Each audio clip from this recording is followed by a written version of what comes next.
Very good morning, dear students. In the previous video, we talked about writing skills. और writing skills में हमने diary entry और diary writing के बारे में देखा था। एग्ज़ाम पॉइंट ऑफ व्यू से राइटिंग पार्ट आपके लिए बहुत ज़्यादा इम्पोर्टेंट है और सबसे ज़्यादा अगर स्कोरिंग अगर आप करते हैं तो वो राइटिंग पार्ट ही है जिसमें हम ज़्यादा से ज़्यादा स्कोर कर सकते हैं।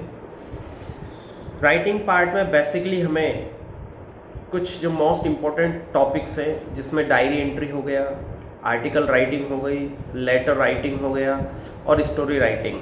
अगर हम थोड़ा सा फोकस करें और अगर हमारी थोड़ी सी जो राइटिंग स्किल्स है उनको अगर हम इम्प्रूव करें तो हम डेफिनेटली हम अच्छे मार्क्स उसमें ला सकते हैं। प्रीवियस क्लास में हमने राइटिंग स्किल्स के बारे में जो डायरी एंट्री हमारा जो टॉपिक था उसके बारे में हमने देखा था। डायरी एंट्री के बारे में मैंने आपको बताया था कि ये बेसिकली एक किसी भी पर्सन का एक पर्सनल अकाउंट होती है जिसमें वो अपने एक्सपीरियंसेस को शेयर करता है, पर्सनल एक्सपीरियंस को शेयर करता है और इसके अलावा कोई भी ऐसा इंसिडेंट या कोई इवेंट, कोई पास्ट इवेंट उसको भी वो अपनी डायरी में मेंशन करता है। डायरी जो है वो डेली बेसिस पे लिखी जाती है। इसे हम वीकली भी लिख सकते हैं और इसमें जो कुछ मोस्ट इम्पॉर्टेंट थिंग्स जो की पॉइंट्स मैंने आपको बताए थे वो ध्यान में रखने हैं। ये आज मैं आपको इसीलिए बता रहा हूँ कि हमारा जो नेक्स्ट जो चैप्टर है वो इससे रिलेटेड है, from the diary of Anne Frank. ये जो चैप्टर है ये बेसिकली एक इट इज़ एन अकाउंट और पर्सनल शेयरिंग्स की गई है इसमें। एना फ्रैंक जो कि इसकी राइटर है वो अपने पर्सनल थॉट्स को, पर्सनल एक्सपीरियंस को इसमें शेयर करती हैं और वो ये बताती हैं कि वो जब स्कूल में पढ़ती थी और she talks about an incident. वो एक इंसिडेंट के बारे में बात करती है। वो ये कहती है कि हम सब जो है मेरी फ्रेंड्स और हम सब क्लास में बैठे हुए थे and we were talking a lot. हम सब बातें कर रहे थे। जो बॉयज़ थे they were also talking too much. हम फ्रेंड्स डिस्कस कर रहे थे कि कौन जो नेक्स्ट क्लास में प्रमोट होगा and who will be kept back और किसको जो है वो फेल होगा। और मैंने ये भी कहा कि जो टीचर हैं जो इस संसार में he is the most unpredictable creature in the world. तो इस तरह से हम क्लास में वी वर डिस्कसिंग और I was in the habit of talking a lot. जैसा कि ये मेरे जो मदर थी, मेरे parents specially my mom, she also use to talk too much और वही जो हैबिट थी वो मेरे अंदर भी थी। तो यहाँ पर एना फ्रैंक जो है एक इंसिडेंट के बारे में बात करती है कि मेरी जो टॉकिटिंग बिहेवियर के कारण मुझे काफ़ी बार पनिश किया गया। वो यहाँ पर एक अपना पर्सनल एक्सपीरियंस शेयर करती है कि जब वो क्लास में शी वॉज टॉकिंग और वो जब बातें कर रही थी और उनके एक मैथ्स के टीचर थे मिस्टर किसिंग, उन्होंने काफ़ी ज़्यादा उसे वार्निंग दी लेकिन फिर एट लास्ट उसको पनिशमेंट के रूप में एक ऐसे लिखने को कहा गया और ऐसे का जो टॉपिक था वो था चैटर बॉक्स। अब उसको एक पनिशमेंट के रूप में कहा गया कि आपको इस टॉपिक पर जो है एक ऐसे लिखना है। Now, Anna Frank, she was thinking what to write about a chatterbox। क्या लिखा जाए चैटरबॉक्स के बारे में, क्योंकि एक स्पीकिंग अलग चीज़ होती है और उसी को राइटिंग फॉर्म में कन्वर्ट करना वो थोड़ा सा डिफरेंस है, स्ट्रेंज है। लेकिन फिर भी उसने अराउंड 3 पेजेस शी फिल्ड और शी रॉट द ऐसे एंड जब उसको पनिशमेंट के रूप में दूसरी बार यानी कि फर्स्ट बार तो चैटर बॉक्स के नाम से उसे ऐसे दिया गया था, लेकिन उसने जो अपनी हैबिट थी, जो नेचुरल उसकी जो इंस्टिंक्ट थी, उसको गैव अप नहीं किया और सेकंड पनिशमेंट के रूप में उसे फिर एक ऐसे लिखने को दे दिया गया। और इस बार जो ऐसे का जो टॉपिक था वो था an incorrigible chatter box. Incorrigible का मतलब होता है the person which can not be corrected, जो उसकी हैबिट है जिसमें बिल्कुल भी इम्प्रूवमेंट नहीं किया जा सकता, उसी के बारे में लिखने को कहा गया। इस बार भी she was completely in a fix, क्या करे क्या ना करे, लेकिन जैसे तैसे करके उसने फिर जो है अपने कुछ thoughts about incorrigible chatter box उसके बारे में लिखे। और अगेन वही same process, she talked a lot in the classes, her class में वो बात करती थी। और स्पेशली जो उसके जो मैथ्स के जो टीचर थे मिस्टर किसिंग, वही उसे पनिशमेंट देते थे। थर्ड टाइम उसे फिर पनिशमेंट दी गई और उसे कहा गया कि अब आपको जो है एक ऐसे लिखना है, और ऐसे का जो टॉपिक था वो था quack quack quack, said Mrs chatterbox. अब जो है एना फ्रैंक को she was not getting that now what to write about this topic, क्या लिखा जाए, क्योंकि वो बहुत कुछ तो लिख चुकी थी। Now she took help from her friend, उसने अपनी फ्रेंड से जो है एक हेल्प ली और अपनी फ्रेंड की हेल्प से उसने इसी टॉपिक पर पोइटिक फॉर्म में एक कुछ लिखा। पोइटिक फॉर्म में जो लिखा था उसमें क्या डिस्क्रिप्शन था, उसने ये लिखा था कि एक मदर और फादर, पेरेंट्स जो थे, मदर डक और फादर जो स्वैन, वे दोनों आपस में रहते थे और दे हैड 3 चिल्ड्रन, 3 डकलिंग्स, उनके 3 बच्चे थे। जो फादर स्वैन थे he used to beat his children, और वो उनको पीटा करते थे, इतना बीट करते थे टिल डेथ, यानी कि सॉरी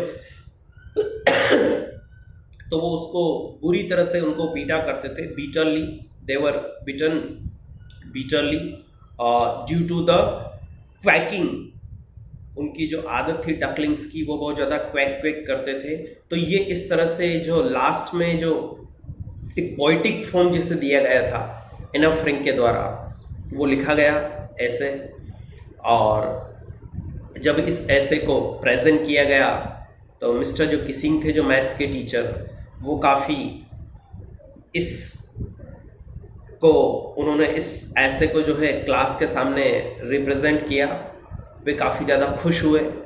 और एक तरह से वो सटायर था इन्हीं के ऊपर, यानी कि जो मिस्टर किसिंग थे, he has understood that the essay was written, it was a satire on me, but he didn't care about it, and after that he allowed a friend to talk in the class and he never gave any kind of punishment.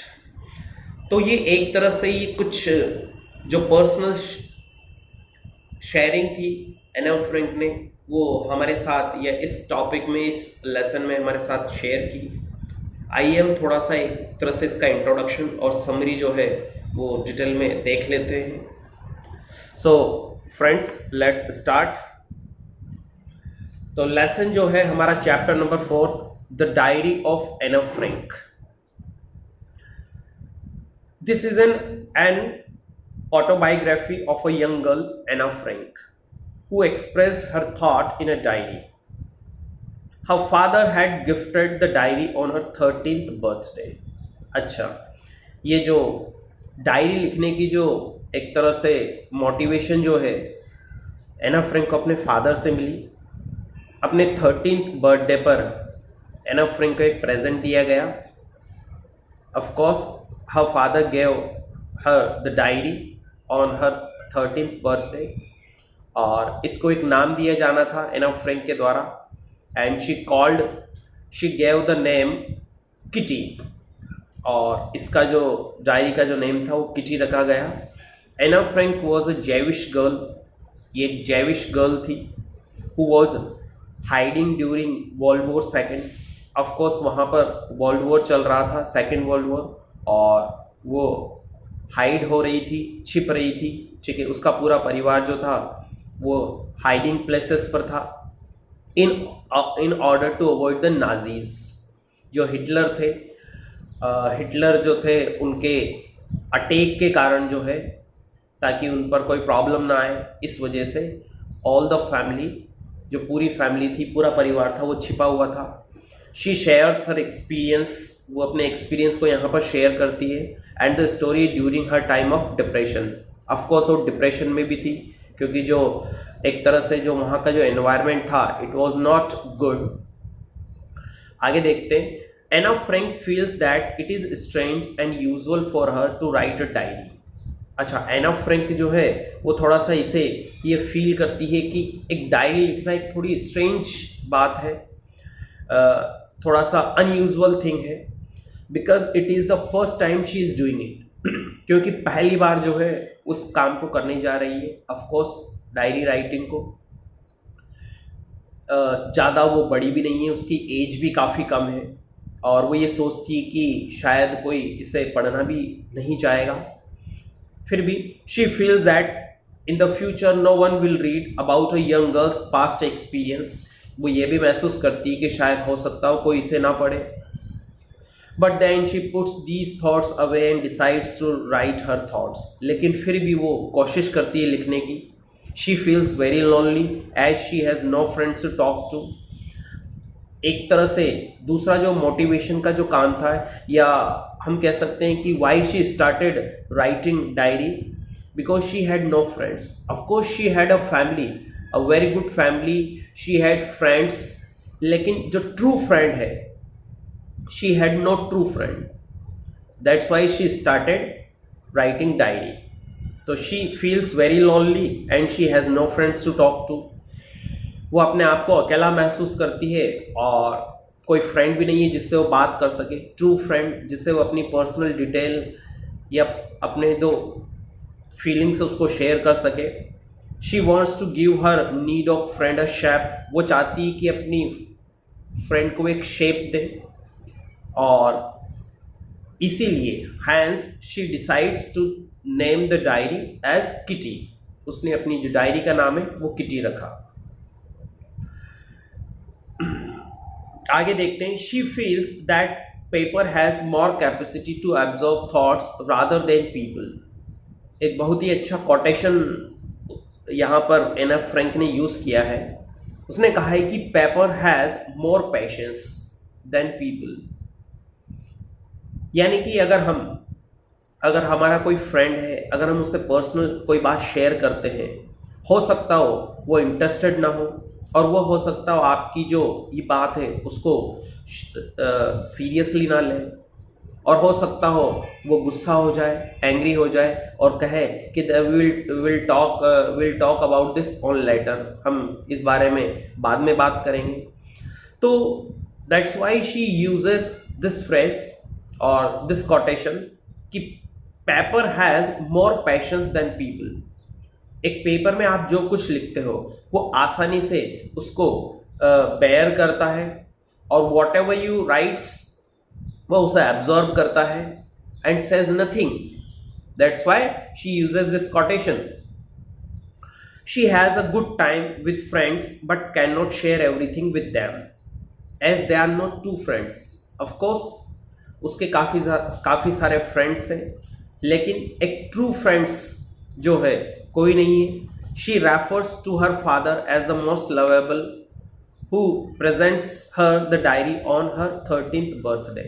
वो अपने parents, specially अपने father को सबसे lovable मानती है, और जैसा कि उसके पेरेंट्स ने यानी कि फादर ने उसे एक बर्थडे प्रेजेंट भी दिया था ऑन हर 13th बर्थडे, और वो क्या था? Of course the diary. On June 20, 1942। अब ये जो बात है यानी कि हम डायरी जब भी लिखते हैं तो हम डेली बेसिस पर लिखते हैं, हमारे साथ जो भी इवेंट या जो भी एक्सपीरियंसेस होते हैं, या till morning to evening, morning से लगा करके टिल इवनिंग तक हमारे साथ जो भी कुछ होता है उसको हम रात को सोने से पहले अपनी डायरी में समराइज करके लिखते हैं। तो ये बात जो है, जो अभी मैंने बताई थी आपको, ये है जून 20, 1942 की। She mentions how her class is nervous about their results. उस दिन की बात है और उसमें ये मेंशन कर रही है कि उनकी जो क्लास थी वो पूरी नर्वस थी। She says that the only subject she is unsure about is mathematics. वो भी काफ़ी डरी हुई थी और वो भी ये सोच रही थी कि वो प्रमोट होगी या नहीं होगी, and she was very afraid. और स्पेशली जो जिस सब्जेक्ट से वो डर रही थी वो था maths. She and her friend are trying to stop the students from making noise. पूरी जो क्लास है वो शोर कर रही थी। एना फ्रेंड कोशिश भी कर रही थी क्लास जो है डिसिप्लिन वे में रहे, but nobody was listening to her and they were also talking in the class. According to her, about the quarter of the class should not pass as they do not participate in any activities. वो यहाँ पर ये भी कहती है कि इस class में, हमारी जो क्लास है उसमें काफ़ी सारे डमीज़ हैं, यानी कि इतने लगभग क्वार्टर ऑफ द क्लास जो है वो it should be kept back, पीछे धकेल देनी चाहिए या फेल हो जानी चाहिए। लेकिन वो ये भी कहती है कि जो टीचर्स होते हैं they are most unpredictable creatures in the world. वे कुछ भी कर सकते हैं, nobody knows what will happen. So everybody was in a fix, everybody was in a dilemma. हर कोई ये सोच रहा था कि now what will happen next, अब क्या होगा, who will pass and who will fail. Anne recalls how the maths professor, उनके जो मैथ्स के जो टीचर थे, प्रोफेसर थे, mister Keesing, is constantly irritated by her talkativeness. जो टॉकेटिवनेस जो है वो एना फ्रैंक की काफ़ी ज़्यादा जो बातूनी थी वो, तो उससे इरिटेट होते थे। While talking in his classes he gives her extra homework as punishment. और जब भी वो बात करती थी हमेशा उसे एक्स्ट्रा वर्क देते थे एक पनिशमेंट के रूप में। और the first punishment is to write an essay on chatterbox. उन्होंने जो पहली पनिशमेंट उसे दी, उसे कहा गया कि you have to write an essay on the topic chatterbox. उसे लिखने के लिए दे दिया गया ऐसे चैटरबॉक्स पर। शी थिंक्स एज स्ट्रेंज, उसे जो एना फ्रैंक है उसने सोचा कि what to write about the chatterbox. She imagines about the topic, उसने पहले इमेजिनेशन किया कि टॉपिक के बारे में क्या लिखा जाए। And she decides to present arguments in support of talking. फिर उसने she starts writing about the topic और उसने काफ़ी सारे आर्ग्यूमेंट्स लिखे इन फेवर ऑफ टॉकिंग, कि टॉकिंग करना जो है एक तरह से नेचुरल इंस्टिंक्ट होती है, ये हैबिट है। जैसा कि मेरी मदर भी जो है she use to talk a lot. She writes that she will try to better herself but cannot eliminate the habit of talking completely. उसने अपने ऐसे में ये भी लिखा कि वो कोशिश करेगी not to talk too much, लेकिन वो पूरी तरह से इसे एलिमिनेट नहीं कर सकती, खत्म नहीं कर सकती। द प्रोफेसर जो मिस्टर किसिंग थे finds it amusing and he gives another topic to Anna after she did not change her nature. ये जो मिस्टर जो किसिंग थे उन्होंने उसकी इंस्टिंक्ट को देखते हुए, क्योंकि she didn't stop to talk in the class, उन्होंने दूसरा जो टॉपिक है वो दे दिया। The topic was now an incorrigible chatterbox. और as a punishment, second punishment के रूप में उसे एक टॉपिक दे दिया गया कि अब आपको इस टॉपिक पर लिखना है। और टॉपिक का नेम क्या था? An incorrigible chatterbox. It refers to a habit that is difficult to change. ये एक ऐसी हैबिट होती है, इनकॉरिजिबल का मतलब या कोई भी ऐसी हैबिट जिसको चेंज नहीं किया जा सकता, which can not be cured और corrected easily. After keeping an eye on her the professor gives her another topic. और जब इस चैटरबॉक्स, इनकॉरिजिबल चैटरबॉक्स को फिनिश कर दिया गया एना फ्रैंक के द्वारा, लेकिन उसकी जो हैबिट थी वो चेंज नहीं हुई बात करने की। तो एक टॉपिक और जिसे हम थर्ड पनिशमेंट कह सकते हैं वो दिया गया। और इस बार जो टॉपिक का जो नेम था वो क्या था, quack quack quack said Mrs chatterbox. ये एक लंबा सा जो टाइटल दिया गया था, इस पर अब एना फ्रैंक को लिखना था as a punishment. She runs out of thought after writing 2 times on a similar topic. अब उसने 2 बार तो बहुत अच्छा लिखा था, लेकिन थर्ड टाइम वो ये सोच रही थी कि अब क्या लिखा जाए एक्स्ट्रा, और थोड़ा सा कुछ क्रिएटिव भी होना चाहिए। She decides to write her third topic in the form of a poem with the help of her friend. उसने सोचा कि इसे पोइटिक फॉर्म दिया जाए इस टॉपिक को, quack quack quack said Mrs chatterbox. It was so उसने इसे पोइटिक फॉर्म में लिखा, और उसने क्या लिखा कि this essay was about a mother duck. उसने अपने पोइटिक फॉर्म में एक बात बताई, और किस रूप में बताई कि it was about a mother duck and father swan.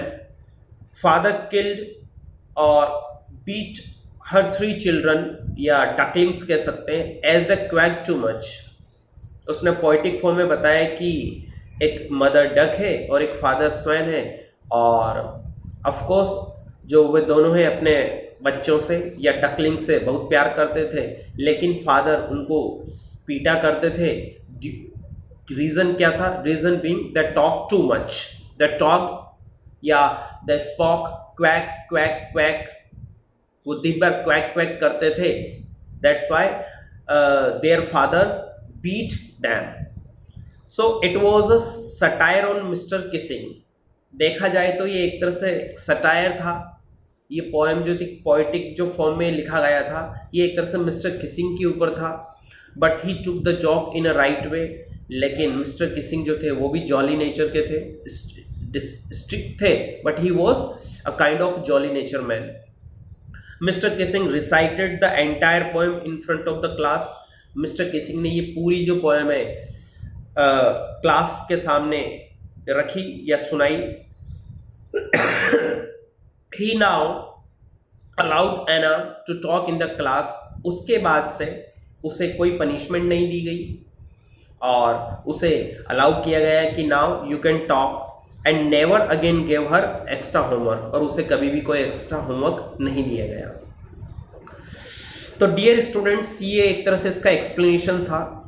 इसमें अगर बात की जाए तो अगर कोई क्वेश्चन, वैसे तो क्वेश्चन जो है बहुत सिंपल इसमें पूछे जा सकते हैं, ज़्यादा it's not a hard one, it's not a tough one.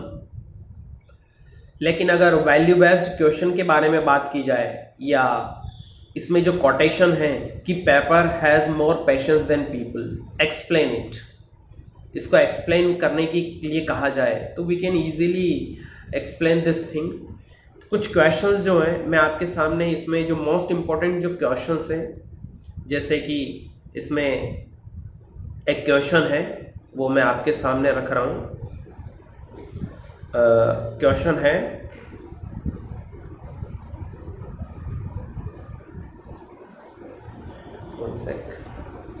एक मोस्ट इम्पॉर्टेंट जो मुझे क्वेश्चन लगा इसमें, क्वेश्चन है paper has more patience than people. इसको आपको एक्सप्लेन करना है। हम कैसे एक्सप्लेन कर सकते हैं इस कॉन्टेक्स्ट में, इस चैप्टर को लेकर के, जैसा कि ये कोटेशन एना फ्रैंक के द्वारा कहा गया है। तो आंसर क्या हो सकता है? Anne Frank felt lonely in the world. वो अकेली अपने आप को फील करती थी। She had loving parents, an elder sister and a number of friends. हालांकि फैमिली में बहुत कुछ उसके पेरेंट्स थे, एल्डर सिस्टर थी और काफ़ी सारे फ्रेंड्स भी थे, but she was not intimate with anyone. लेकिन एक जो इंटीमेसी होती है वो किसी के साथ नहीं थी। She could talk to them about common everyday matters. वो बातें तो करती थी, लेकिन जो भी हैपनिंग्स होती थी या जो कॉमन मैटर्स होते थे उन पर डिस्कस किया करती थी वो अपने पेरेंट्स से या फ्रेंड्स से या सिस्टर से। But she could not express her inner feelings to them. लेकिन उसकी जो इनर फीलिंग्स थी, नो वन वॉज देयर, ऐसा कोई नहीं था जिसके साथ वो अपनी जो है इनर फीलिंग्स को शेयर कर सके, या वो हम ये कह सकते हैं कि she did not believe on anybody, वो किसी पर विश्वास नहीं करती थी। She wanted a patient listener, वो ये भी चाहती थी कि कोई ऐसा लिसनर हो जिसके अंदर पैशंस हो और अ गुड हार्ट, और साथ में एक अच्छा उसका हार्ट भी हो। She found that people had no patience, उसने ये भी पाया कि लोगों के अंदर पैशंस नहीं होता टू लिसन टू हर, कि वो उसे सुन सके। She could not relieve the feelings of her heart to anyone, और वो अपनी जो इनर फीलिंग्स है वो किसी को बता भी नहीं सकती थी, क्योंकि बताने के लिए एक लिसनर चाहिए था, अ ट्रू फ्रेंड होना चाहिए था जो उसे अच्छी तरह से सुन सके, पेशेंस रखे। Anne wanted to lighten the burden of ideas in her heart, वो चाहती थी कि मेरा जो ये बर्डन है, मेरे अंदर जितनी भी फीलिंग्स है उनको किसी तरह से मैं लाइटन करूं, मैं बाहर निकालूं। So she decided to maintain a diary, इसलिए उसने एक डायरी मेंटेन करना शुरू किया।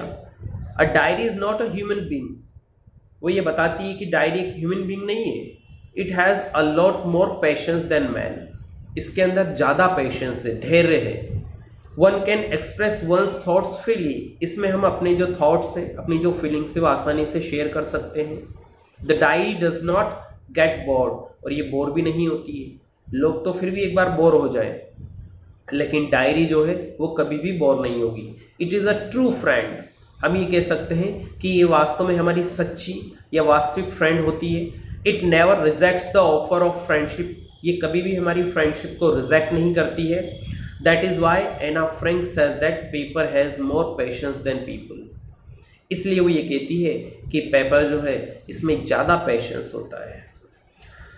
सो dear students, that was the question, और I hope you understood the chapter very well. तब तक के लिए bye bye, see you in the next video.